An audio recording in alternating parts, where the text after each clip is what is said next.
O melhor de Nestor Oliveira foi dito por Ivan Argolo, membro dessa academia e afilhado nas letras de Nestor Oliveira. É muito prazeroso falar de Nestor, principalmente para quem foi aluno dele, para quem vibrou com as orientações avançadas de Nestor e também as suas orientações técnicas, o seu gosto pela literatura e o incentivo que ele provocava em todos os seus alunos. Nestor nasceu no povoado de São Bento de Inhatá, distrito de Lapa, que na época era município de Santo Amaro. Filho primogênito de um mestre de açúcar da usina São Bento, Manuel Gonçalves, e de Dona Maria José da Costa Oliveira. Foi contador, formado pela antiga Escola de Ciências Contábeis da Bahia, e hoje equivaleria talvez a título de economista, mas era a nível médio na época. E é justamente nesse período, segundo Ivan, que ele trava a amizade com um dos maiores poetas da Bahia e do Brasil, Arthur de Sales. Talvez aí a sua grande arrancada para a magistral poética que ele deixou. Teve vida ativa também na política.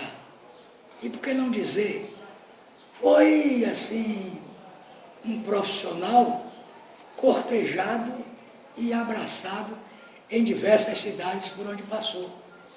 Começou como contador na indústria Magalhães S.A., era uma usina, uma holding, proprietária da usina São Bento, e daí foi para Valença, Nilo Peçanha, Camamu, Cairu, sempre exercendo funções de secretário ou de contador dessas prefeituras.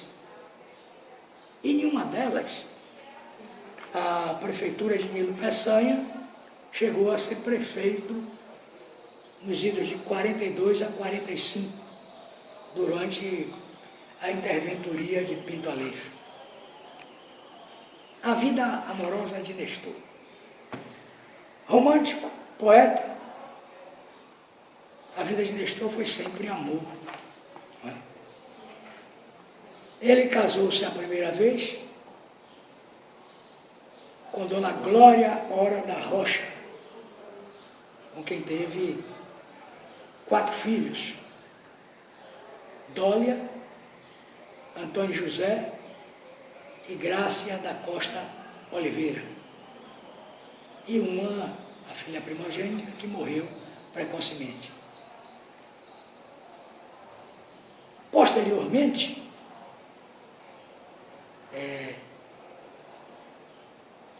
quando volta de Salvador, Feira de Santana, onde chegou a exercer a função de chefe de trânsito,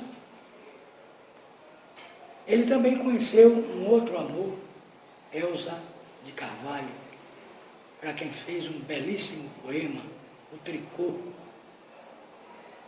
Não temos mais detalhes sobre essa vida amorosa de Nestor com Elza de Carvalho, a quem ele chamava carinhosamente e poeticamente de Catuxa. Na esteira do pensamento e na vivência de Ivan Argolo, quem conviveu mais com Nestor Oliveira, ele era um parnasianista no seu extremo zelo, com a forma, certo? E poderia ter sido um grande prosador, que além de parnasianista, era simbolista em sua linguagem exuberante e no ritmo transbordante da sua prosa. Pode-se dizer também que Nestor era um romântico, essencialmente romântico. e lírico. E isso fica bem claro nos versos que ele escreveu para Ezra de Carvalho, o Tricô, em 10 estrofes. Vou ler para vocês uma delas, para não ficar muito pesado, não é? Vale um poema, querida, a tessitura enflorida do tricô que a tua mão aumenta com essa mágoa, de minha alma aberta em fágua, louca de esperar-te em vão. E ele finaliza dizendo: o meu ciúme se espraia quando em teu colo de naia, onde aninham os meus enlevos, passa a fio, leve e brando, raio de luar lucilando nas ondas dos teus cabelos. Esse é o Nestor romântico.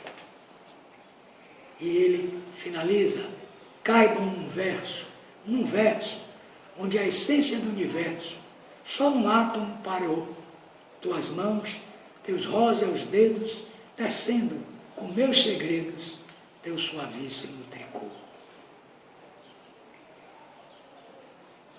Nestor Oliveira também ainda passou por Ituberá, onde exerceu a função de educador, da regência de professor e também na administração política.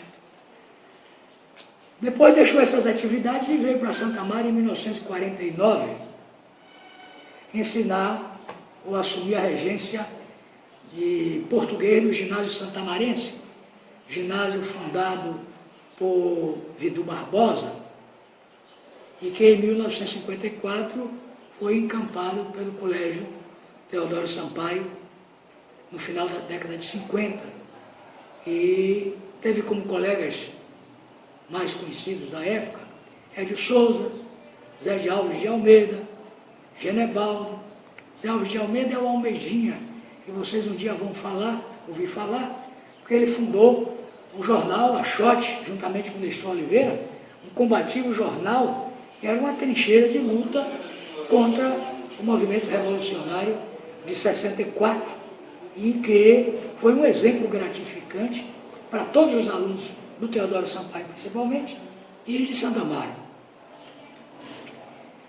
Em 7 de abril de 63, Nestor foi investido no cargo de vereador da Câmara Municipal de Santa Maria, tendo renunciado em 28 de dezembro do mesmo ano, em função de uma acirrada discussão sobre o Código Tributário, que, segundo os especialistas, ele foi vencedor de direito, mas perdeu de fato. Licenciou-se no Teodoro Sampaio, fundou um colégio em Conceição de Jacuípe, e no ano seguinte voltou e reassumiu as funções no ginásio Teodoro Sampaio. Em fim das décadas de 60, vemos o Nestor revigorado por um novo amor, lá nas bandas das Mercês, distrito de Humildes. Segundo o seu biógrafo, chamava-se Alzira, a quem ele passou a morar e teve 2 filhos, Disney, conhecido por Ney, e uma menina conhecida por Lila.